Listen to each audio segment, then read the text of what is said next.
Coming up on 2020 on ID. A tale of love, psychic powers, and fortune. His fortune. This is one of the craziest cases I've ever seen.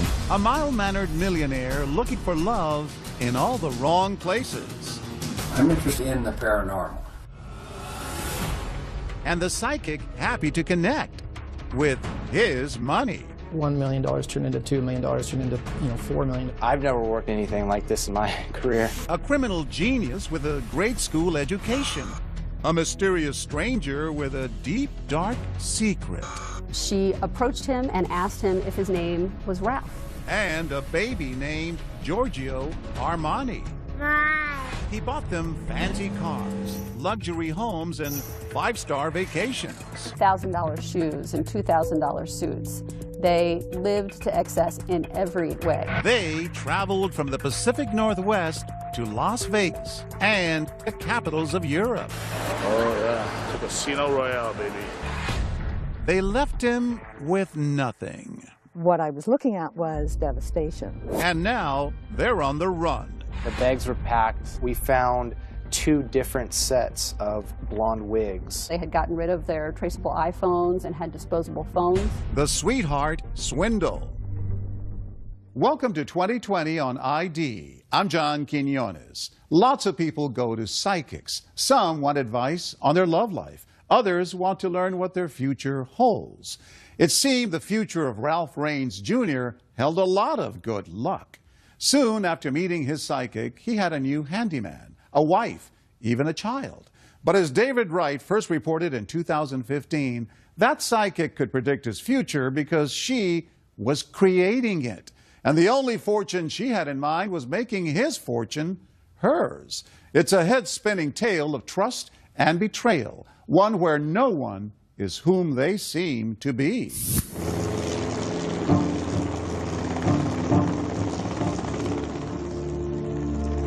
Imagine you're all alone in the world, living deep in the woods. No spouse, no children, no close friends to confide in. Nobody, but maybe an elderly parent who's always been hard on you. And his father ignored him. He didn't put much stock in him. He wasn't good enough. Didn't measure up. That was the life of Ralph Raines Jr., a lonely bachelor from Gaston, Oregon, population 660. He grew up on the family tree farm, an only child. When it came to people, Raines was lost in the woods. How would you describe him? He's different. Socially inept and gullible. That was Ralph.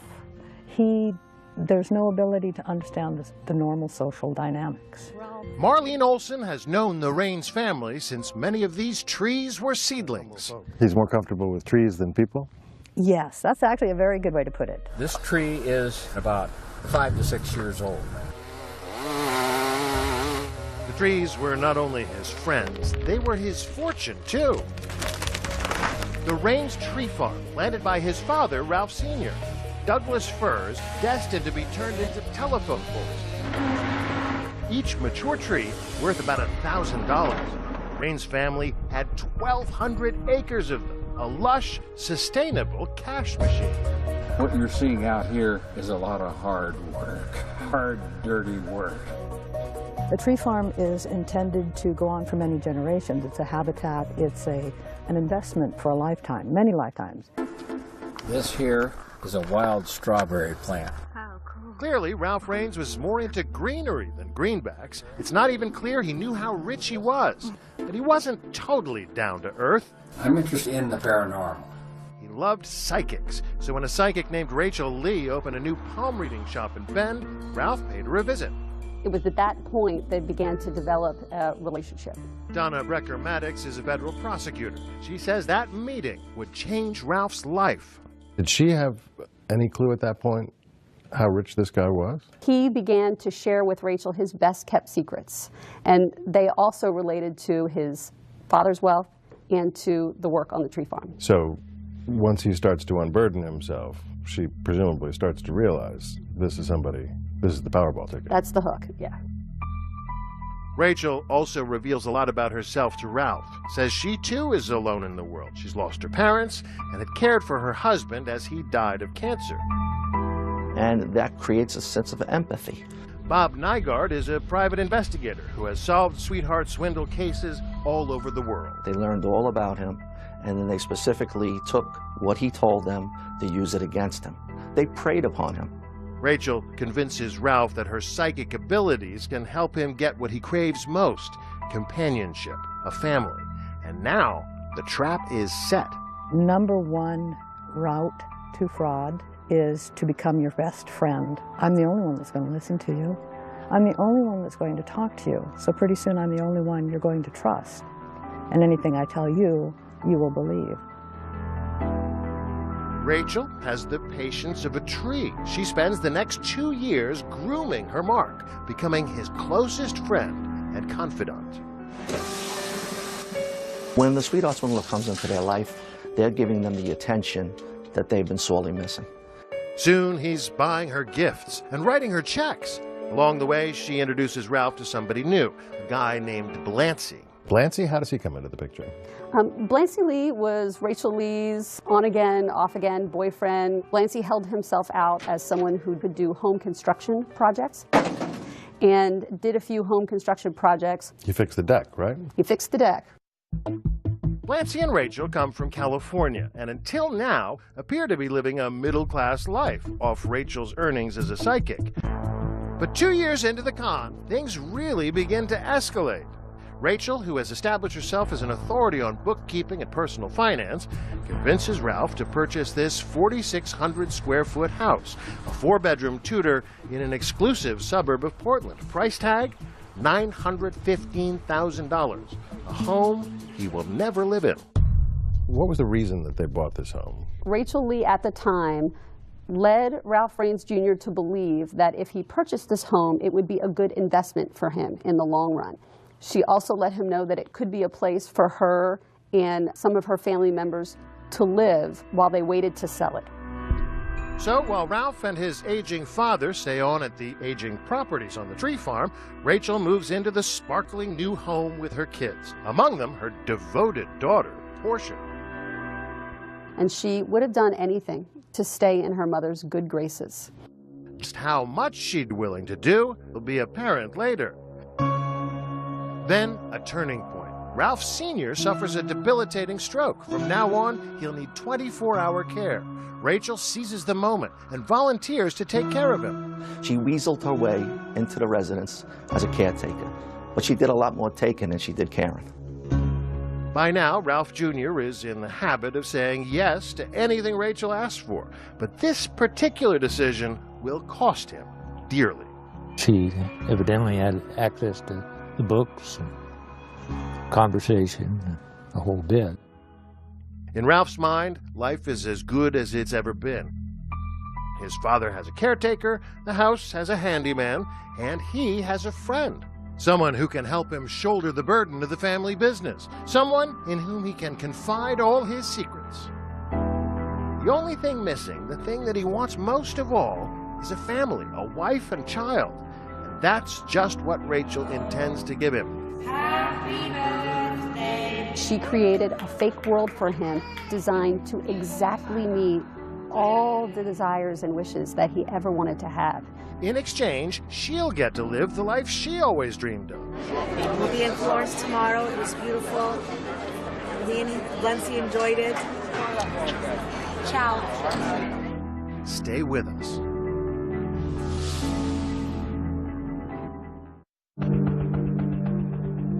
For Ralph Raines Jr., lonely heir to a timber fortune, life finally seems to be looking up. He's developed a close relationship with a local psychic, Rachel Lee. Soon, she's become his bookkeeper and trusted confidant. But there's still one thing missing in Ralph's life. And Rachel Lee has a solution for that, too. Once again, here's David Wright. The plot thickens at Portland International Airport one bright October day in 2007. Ralph Raines is on his way home from a timber convention. He calls Rachel Lee for a ride home, but secretly she has other plans to take him for a ride. Her devious plot, about to deepen in a big way. He was instructed by Rachel Lee to sit outside on one of the benches. Ralph likes blondes with fair skin. Rachel knows that from all their private conversations, so the psychic is about to play matchmaker. She found his dream girl. She did. She created it. An attractive stranger sidles up to the bench, a blonde with a British accent who introduces herself as Mary Marks. She approached him and asked him if his name was Ralph. He said yes and was somewhat surprised by that. And from there, they engaged in a conversation. On that airport bench, she tells Ralph she has psychic powers too. She offers to give him a reading. Armed with a few details secretly provided by Rachel, the reading is spot on. Ralph Raines Jr. is hooked. Mary Marks tells Ralph the occult is just her hobby. She's a bookkeeper by trade. She explained to him that she was actually a British citizen that was here in this country, and that she could potentially help him with the finances for his business. Sure enough, she's soon up at the tree farm, helping Rachel out with the books. Old Ralph thinks the two women, who he thinks have never met before, will act as checks and balances him, one keeping an eye on the other. Instead, Ralph now got two financial femme fatales on the books. They were taking over the management and the bookkeeping. You give up everything and you let somebody else control you?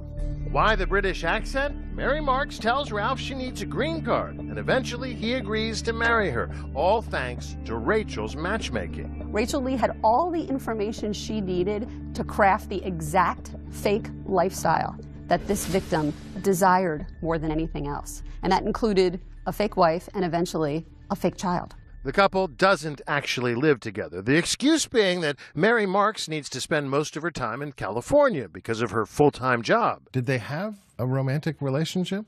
We have no reason to believe that they did have a romantic relationship. They never consummate the marriage, but that doesn't stop Mary Marks from convincing Ralph to father a child with her through artificial insemination. She convinces Ralph she's pregnant with his son and even wears a fake baby bump. She goes back to California to give birth and returns months later, presenting him with a real baby. Ralph is led to believe that's his son, the baby growing up to believe he's daddy. Dada. He misses you, and he wants you to know it, and he wants to talk to you. Talk to Mom. What did that video say to you? That video says to me that he truly believed that this was his son and that he loved and missed his wife. And here's the kicker. The little boy, supposedly the son of this Oregon tree farmer, is named Giorgio Armani. Crazy. Well, it's a very Rodeo Drive name, I suppose. It tells you about what they had on their mind, what was important to them. Giorgio and I sure miss you. Yeah. Ralph revels in his newfound romance and the joys of family life. Happy birthday to you. Give it one more time, Ralph. These images tell a poignant story. A happy, growing family posing for holiday pictures, smiling on trips to the pumpkin patch, sharing tender moments between father and beloved son. Giorgio and I are sending you this picture so you can kind of see how he's doing. All of it a mirage. Meanwhile, Rachel is free to indulge her first love, money, along with her boyfriend, Blancy, who's been posing as Ralph's handyman. 3.5 years into the con, she receives the key to the treasure chest. The victim turned over control of all of his financial accounts to Rachel Lee. Power of attorney papers are drawn up, giving Rachel the power to manage every aspect of Ralph Jr.'s life and finances. Once they get the power of attorney, that then enables them to move into the financial picture and start to liquidate all the assets and fleece the victim out of their life savings. Rachel sells off stocks from the Raines portfolio and deposits the money in the corporate account. She's essentially in charge of paying herself for her shoddy role as Senior's caretaker, and often she overpays herself. There are individuals who allege that Rachel Lee did not provide sufficient care to Senior, that they found him at the tree farm in a state of neglect on multiple occasions. My son went over to visit him one day, and they wouldn't let him in the house. They didn't want anybody to have contact with either of the Rainses. One of the hallmarks of a sweetheart swindle is to isolate the victim from all friends and family and business associates, and in this case, that's what they did. At one point, the suffering senior is moved into the exclusive Portland home. There, he suffers one final indignity. The father is sleeping in the hallway. He was never provided his own bedroom. Rachel Lee, Blancy Lee, and their extended family members occupied all of the bedrooms in this house. This photo shows how helpless Ralph Sr. has become. It was shocking to us as part of the investigation to find that out. Meanwhile, Rachel is diverting funds by sending big checks to her family members, to Blancy Lee, and to her financial tag team partner, Mary Marks. Once she got her, hands on those checks, they were home free. Lee's family members are also walking around with Rain's corporate credit cards, paying for anything and everything, clothing, dining, and most of all, travel. Rachel and Blancy start living the lifestyles of the rich and famous, jetting off on a European vacation. They fly first class to Paris, where they enjoy a romantic dinner for two in the city's most famous landmark. Blancy capturing the highlights of the trip on video. We're here in Paris on our anniversary at the Eiffel Tower. About to have dinner, 5-star restaurant. There are 5-star vacations to Monaco. So we're here in Monte Carlo still, enjoying the sightseeing. Their hotel in Monte Carlo, $1,800 a night. And like characters in a James Bond movie, Rachel and Blancy gamble the night away dressed in black tie at the legendary Casino Royale. Casino Royale, baby. Honestly, there's so much class in there.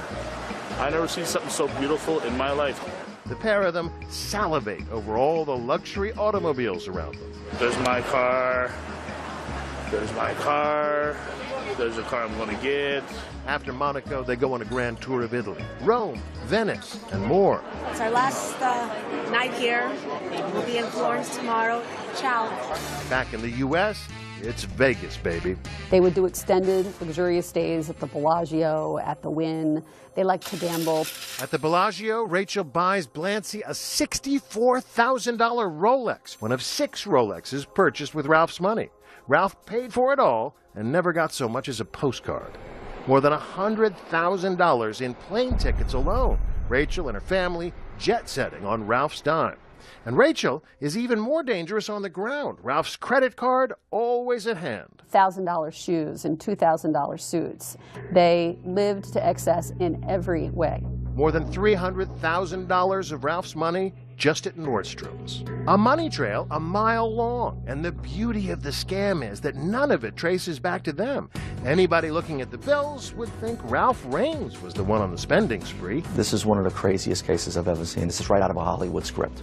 In 2011, Rachel's career as a caretaker comes to an end when Ralph Rains Sr. dies at the age of 91. Ralph Jr., thinking ahead, makes space on the tombstone for himself, his beloved bride, and his son, the con, now immortalized in stone.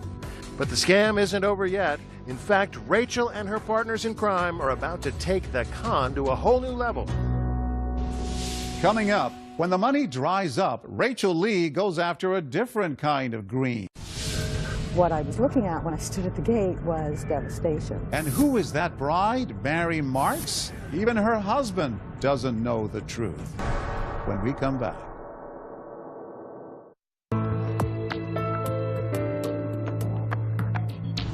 Ralph Rains Jr. has turned control of all his financial accounts over to Rachel Lee. And she's wasted no time in spending his money on lavish trips and expensive gifts. But Lee and her partners in crime are about to regret flaunting their newfound fortune. David Wright picks up the story. I'm Liz Crothers. I'm a detective with Portland Police. Detective Liz Crothers sees the world through cop's eyes, even when she's just driving to work. I live outside of a town called Canby, and I drive through there every day. On her daily commute into Portland, head turning, eyes darting, Crothers spotted something that triggered her police sense. This building here.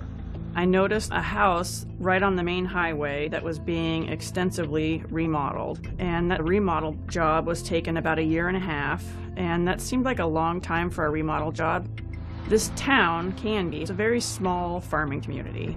A horse in a farm town shouldn't raise eyebrows, but this one sure did. I saw some expensive cars parking next to the house, in particular a white Ferrari. So for a Ferrari to show up in this town, it really stuck out. Crothers, a 22-year veteran on the job, works white-collar crimes. But at this point, there's no obvious crime and no complaint, just one cop's hunch. So it didn't really make a lot of sense for that kind of money to be dumped into this dumpy little house. The license plate, Mr. Big, registered to one Blancy Lee. I noticed a smart car that parked there, and the license plate on it said Mary with a little heart shape, Ralph. So I got to wondering who Ralph might be. The modest little car belongs to Ralph Raines, who also owns the property. In fact, it's one of a number of psychic shops and other real estate recently bought in his name, from Oregon to California. We were very concerned that we had a sweetheart swindle on our hands. Why would an Oregon tree farmer be investing in psychic shops? She has no idea, and it bugs her. Crothers is onto something, but for now, the pieces to the puzzle simply don't fit. We still had no crime, we had no victim, and more importantly, we didn't even have jurisdiction. So, much like the trees at the Raines property, the fraud is permitted to grow, reaching new heights. Rachel, a woman with only a grade school education, acts like she has an MBA and a PhD in psychology.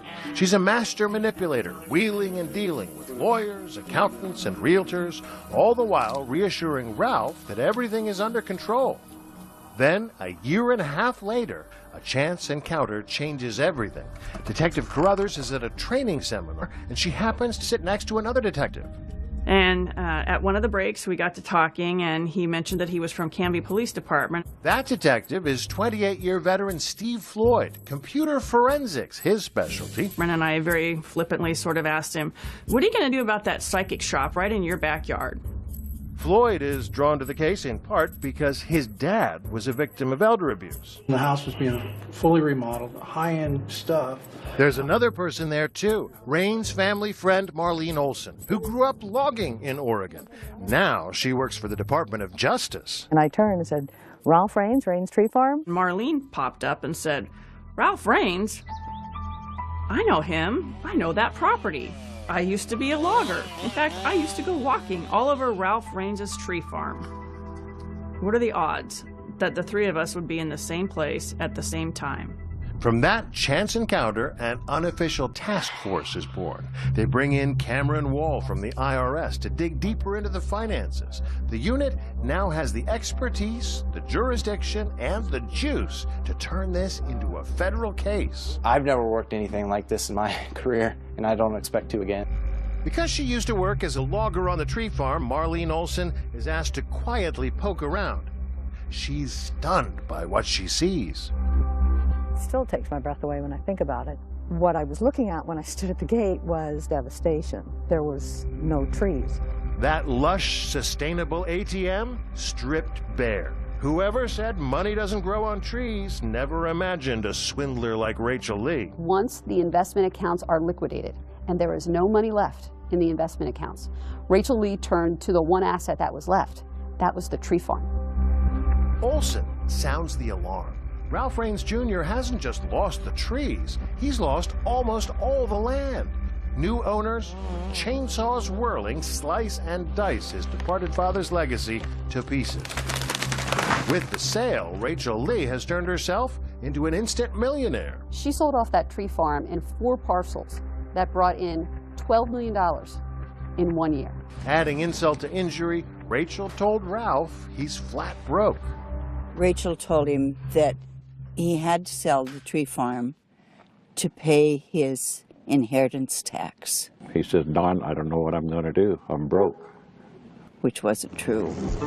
The man who spent his whole life tending these trees now watches his fortune fall.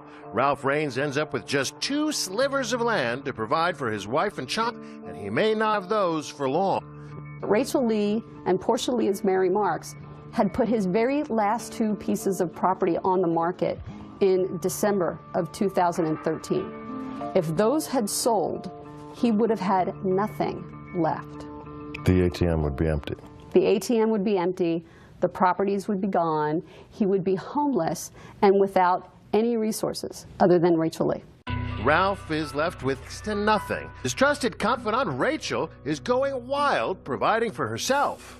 And she and Blancy Lee and the rest of the family really ramped up the lavish spending. As soon as the land sale went through, Mr. Big made good on that promise he made back in Monte Carlo.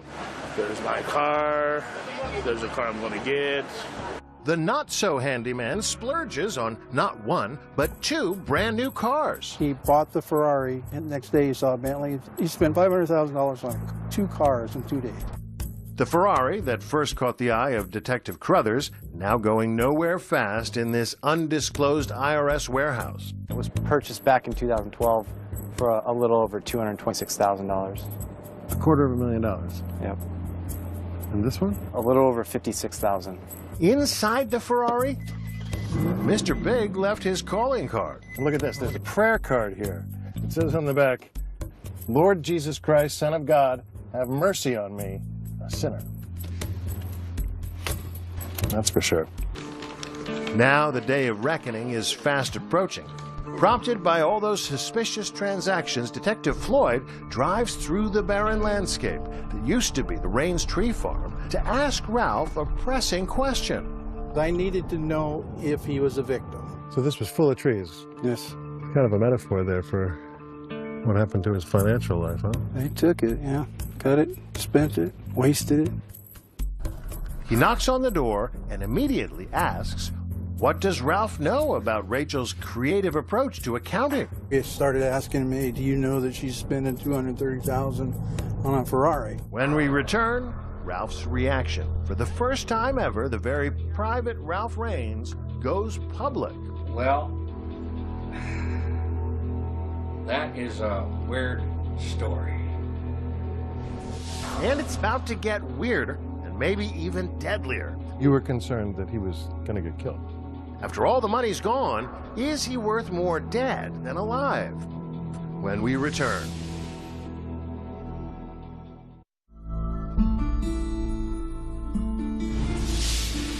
His beloved Douglas firs have been clear-cut, his father's legacy gone, but Ralph Raines Jr. appears to have no idea where the money went. When we were up at the tree farm with Detective Floyd... Hello, Ralph. Yeah, hi. Ralph refused to talk to us. Are you, I will not talk. But later, he had a sudden change of heart.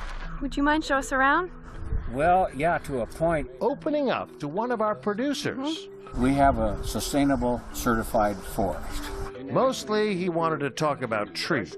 He explained there was plenty he couldn't discuss about the case. I'm going to be quiet on that. Yeah, my lawyers have told me say nothing. But then he invited us up to his house for a longer chat, discussing his side of that first encounter with the task force. He says, let me show you some things. They went down the list. Expensive cars he'll never drive, vacations he never took, mansions he'll never live in. I said, well, I got Rachel taking care of a lot of my affairs. He was just completely checked out on Yeah, didn't want to deal with it. Gave it to Rachel, let Rachel deal with it. She's taking care of me. And he said, she is not. And, well, I was willing to listen to him. I felt we had a problem. Investigators now worry that by confronting Ralph, they may have tipped their hand. Right after they spoke with him, the very first time, they realized that he was going to immediately go to Rachel Lee about the allegations. Sure enough, they were right. I sprung this on Rachel, and Rachel's jaw dropped. The detectives moved fast, getting a search warrant for that psychic shop in Canby, which turns out to be a treasure trove of evidence. Here's pictures of the safe. And we pulled out a box, a shoebox from the safe, and we found Rolexes, expensive looking jewelry, valuable coins. But there's more than just bling. Investigators discover what appear to be disguises. We found 2 different sets of blonde wigs. The second blonde wig we found was tucked in between the mattress and the bed frame, and it also had a pair of glasses and a hat with it. Blonde wig, glasses, and a hat. That description fits Mary Marks to a T. Investigators now make a hair-raising discovery that blows the case wide open. Ralph's bookkeeper bride, Mary Marks, is really Rachel's daughter, Portia Lee. Rachel Lee used her own teenage daughter to scam Ralph Raines Jr. Yep, take a look at this Halloween photo. Ralph's not the only one wearing a costume. Remember that chance meeting at the airport? Land of perfection by Rachel, who pimped out her own daughter to seduce Ralph and become his wife. A charade Portia somehow managed to keep up for 7 years, putting on the wig and the British accent. You can hear it here. Happy birthday to you. Give it one more time, Ralph. A major player in the scam, and it turns out she was a minor. At the time that Rachel Lee enticed her daughter to become part of this fraud scheme, Portia Lee was 17 years old. And what about that exquisitely named child, Giorgio Armani, supposedly conceived through artificial insemination? He's another stand-in, a grandchild of Rachel Lee from a different daughter. At one point, Mary Marks even wore a fake baby bump. So this wasn't just one person scamming an elderly person. This was a conspiracy. This was a whole group, a whole family preying upon one man. And they were all playing different parts in the scheme. One more revelation? Turns out there's a very real person named Mary Marks, tracing back to the trunk of this twisted family tree. Rachel Lee's biological mother is named Mary Marks. If you're going to open a bank account and you're going to transfer property, it helps to have a real name, and it helps that that person is someone in your family. Even though the scam is unraveling fast, Ralph is still caught in the web. Rachel still spinning lies to try and explain things. And she said, yes, I spent a lot of money on myself. And she said, yes, I did accumulate a gambling debt. We had so many cock and bull stories, I didn't know what to think. But at the one-horse tavern in this one-horse town, the locals say it was perfectly obvious. This little acorn didn't fall from that tree. You didn't think it was his kid? No. How come? Didn't look like nothing like it. They tried to tell Ralph, but he wouldn't listen. I told him, I said, I didn't think that was your child, kid. And what did he say? He said, yes, it is. He believed it. Yeah. And what about others who were unwittingly involved? Raines' accountant, his business attorney. We don't know what they knew or thought. They declined our request for comment, but authorities say they never raised the alarm. The reason it got so bad was I didn't get enough good advice on what to do and what I can't do. And it sounds like there's plenty of people who should have known better. People that should have been watching out for him. There are a number of people who could have intervened at an earlier date and who didn't. It was about this time Raines hired a new lawyer, Brett Hall. Brett Hall, that's right, yeah. Did he have a clear sense as to how much he had lost? No, he didn't have any idea. So Donna Maddox and the other special agents laid it out. They had a very impressive presentation. They had note cards that had dollar amounts on them. And the special agent would say, do you know so-and-so? Ralph would say, no. Well, you gave them $278,000 and slap it up on the wall. He did that for probably about a dozen people, and it ranged from $3,000 to several $100,000. But even at that point, again, he was still very much under the influence and control of Rachel Lee. In fact, after investigators explain the full extent of the scam, Ralph goes missing. When Brett Hall can't get in touch with Ralph, he contacts the prosecutor. I said, Donna, if you don't take these people into custody, there's nothing I can do. There's nothing I can do. And he communicated to us that the only way that we could ensure the victim's safety at that time was to make sure that Rachel Lee was arrested. You were concerned that he was going to get killed. The victim's attorney was concerned for his client's safety. That's when the agents race up to Bend, Oregon, to the psychic shop where Ralph had his first consultation with Rachel a decade ago. Agents in bulletproof vests move quickly toward the house. Inside, they find Rachel and Portia, bags packed, looking like they're about to embark on a Thelma and Louise-style getaway. The bags were packed, and it looked like they were getting ready to leave. They had what we call burner phones. They had gotten rid of their traceable iPhones and had disposable phones. And Portia Lee had $36,000 in cash in her underwear. In her underwear? In 3 rolls in her underwear. No sign of Ralph in the psychic shop, but out back in a separate building, they do find him, squirreled away and not at his best. I would describe it as disheveled. I had met him on 2 prior occasions, and he didn't recognize me, even when I introduced myself. Property owner Randy Sargent shows me the room where they found him. The heir to a multi-million-dollar timber fortune living in a converted garage. Not exactly a multi-million-dollar home, huh? No, it's not. The IRS agents lead mother and daughter out in handcuffs. First Portia, then Rachel. Later, Blancy turns himself in. Prosecutors claim the woman took advantage of a Washington County farmer and burned through millions of dollars. If they hadn't been quite so greedy, could they have gotten away with this? Absolutely. It is very possible that this fraud could have flown under the radar. If it hadn't been these giant $300,000 wire transfers or buying a $200,000 car, the government would have never known. And they could have done this right up until he passed away in 10, 15 years from now. Large TV there. On a walk through the house, the items they left behind tell their own story.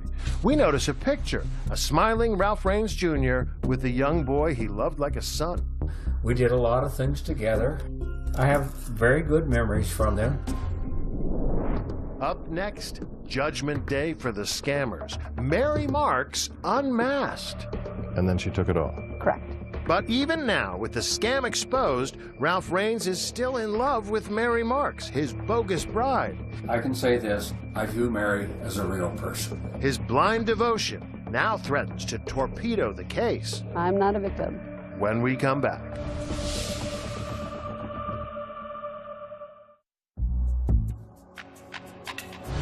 The federal courthouse in Portland, southwest Salmon Street.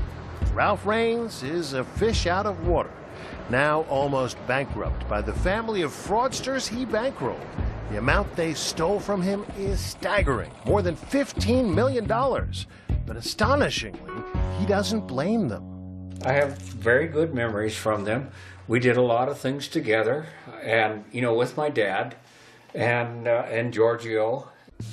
That sentiment made the prosecutor's job harder. As they were working to win a conviction, Ralph was writing them notes like this one, insisting, "I'm not a victim." There's that handwritten note. I'm not a victim. We were not surprised at all that Mr. Raines would come in multiple times to cover for Rachel Lee. The handwriting is Ralph's, but the words come straight from Rachel. When Rachel Lee realized that the meeting that Mr. Raines had with agents hadn't stopped our investigation, it was then that she began to work with him to craft the letter that you referred to. How's that possible? For 10 years, Rachel Lee brainwashed Ralph Raines Jr. It's unclear what he understood at the time. Raines is so fragile, the prosecutors offer a plea deal to the defendants in the hopes of recouping some of the stolen assets.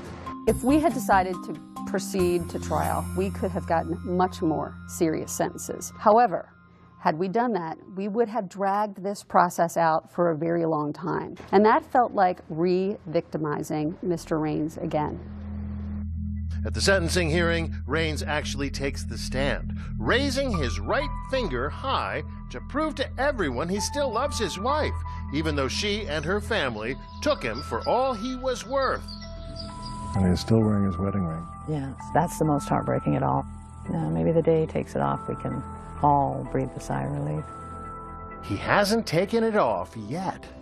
Mary gave me the ring. I view myself as having, I was married to her. That, even after an unorthodox meeting just prior to Portia Lee's sentencing. Ralph Raines Jr. had never before seen Mary Marks out of disguise, so the prosecutors agreed to a sit-down where the bogus bride would reveal all. She wore the hat and the wig, and then she took it off. Correct. But he's still not convinced. I view Mary as a real person. In court, Portia Lee claims she's a victim, betrayed by her mother, forced to wear that disguise. The judge doesn't completely buy it. She had an opportunity to stop this years ago, and she chose to stay engaged in the fraud. She chose to play a fake wife for years. 25-year-old Portia is sentenced to 33 months in prison, roughly 2.5 years. Blancy gets 24 months, 2 years, a reduced sentence because he cooperated. Blancy Lee did in fact help us find some of the items. Where was the Bentley? The Bentley had been parked in storage at a hotel in Beverly Hills, where he frequently stored the car when he was traveling, and we were able to go and to seize that vehicle.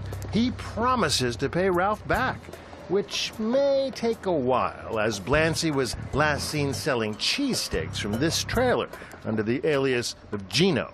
Rachel Lee, the mastermind, gets the longest sentence of all, 100 months in federal prison, about 8 years. Amazingly, Ralph Raines wishes only the best to the gang who stole $15 million from him. I want them all to get out and do well. Yes, start leading a normal life. I want them to do well honestly. That's part of understanding who Ralph is. He would never carry a grudge. I don't think he would know how to carry a grudge. He was just a gentle soul. To this day, he'd give it all to her because she made him happy. It was the one time in his whole life that he was totally happy. These people laughed with him, they talked with him, they took him in his family, and he wants to hang on to that happiness. He still wishes he could play a role in the life of the boy, whose companionship meant more to him than money. Little Giorgio now lives in California with his real mom, Portia's sister. Ralph hopes he was a good influence. I do have an interest in Giorgio, even though he's probably not my child, because I took the boy in and I had a relationship with the boy. Ralph Raines now has a court-approved conservator, someone to protect any money recovered from the sale of the cars, the real estate, and the other assets from any future swindlers. It's going to be several $1 million by the time we get it back to him. But nowhere close to 15 million. Nowhere close. Ralph will have enough to live on quite comfortably for the rest of his days. I expect to live another 5 to 10 years. I just want to watch the trees grow. The Raines tree farm may be gone, along with most of his inheritance, but Ralph isn't bitter. They may have taken his trees, but Ralph says his roots are still here. Having this much ground clear cut, it's kind of interesting because this is how the place looked when my dad bought it.